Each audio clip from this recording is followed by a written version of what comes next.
আজ 31শে ডিসেম্বর। আজ আমার প্রাণপ্রিয় সন্তান আদনান তাসিনের জন্মদিন।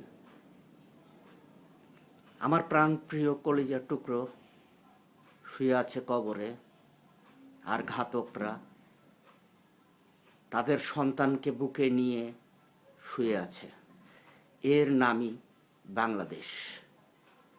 একটি বারের জন্য কেউ এসে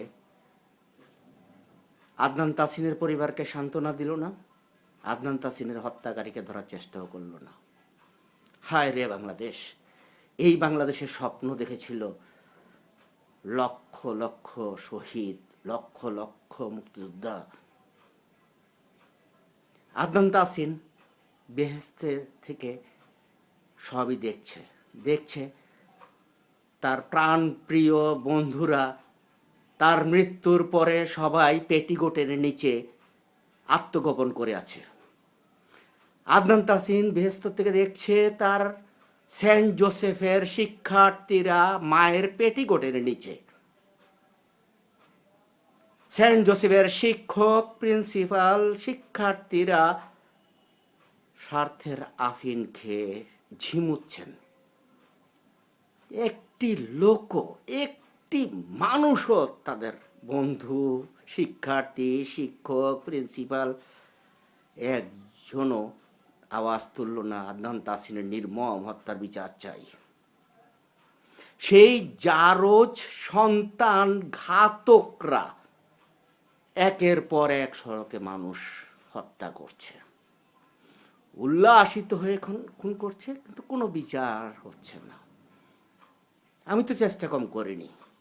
আমি পুলিশ প্রধানের কাছে স্মারকলিপি দিয়েছি। আমি ঢাকার মেট্রো পুলিশ প্রধানকে চিঠি দিয়েছি, গুলশানের এডিসিকে স্মারকলিপি দিয়েছি, মেয়রের সাথে 3বার দেখা করেছি, প্রধানমন্ত্রী সহ 16 জন মন্ত্রীকে আমি স্মারকলিপি পাঠিয়েছি।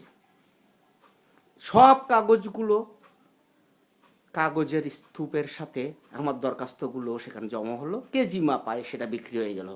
হায় রে মানবতা! একটি মানুষ রাস্তায় নির্মমভাবে খুন করা হলো, একটি মানুষকে। একটি মানুষও তার প্রতিবাদ করলো না, বিচার চাইল না। কেন? সে তো মানুষ। আদনান তাসিনকে পরিকল্পিতভাবে হত্যা করা হয়েছে। কেন পরিকল্পিত? কারণ একই স্থানে দিয়া করিম যখন খুন হয় তখন আকাশ বাতাস ভারী হয়ে যায় দিয়া করিম আন্দোলনে। হিংস্র হয়ে ওঠে ঘাতক জারজ চালকরা।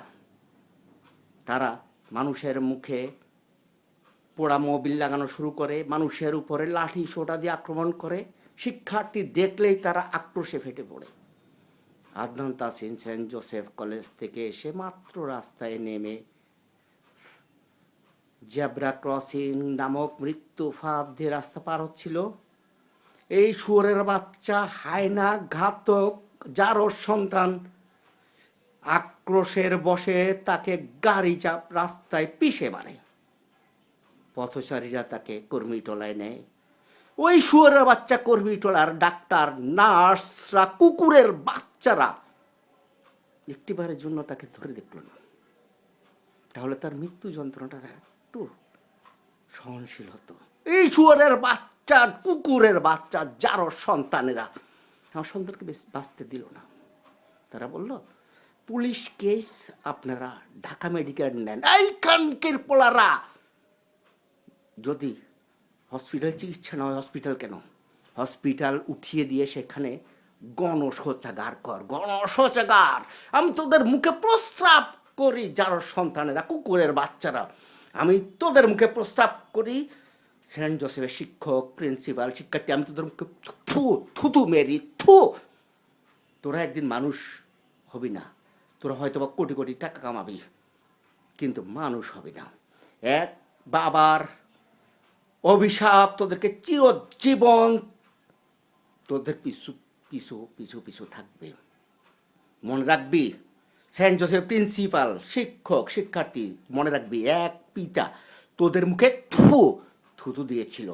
কারণ তোরা সেই ঘাতকদের থেকে কিছু টাকা, মাত্র কয়েকটা টাকার কাছে তোরা বিক্রি হয়ে গেলি। একটি নিষ্পাপ শিশুকে হত্যা করা হলো, কিন্তু কোনো বিচার পেল না। হায় রে বাংলাদেশ, হায় রে বাংলাদেশ।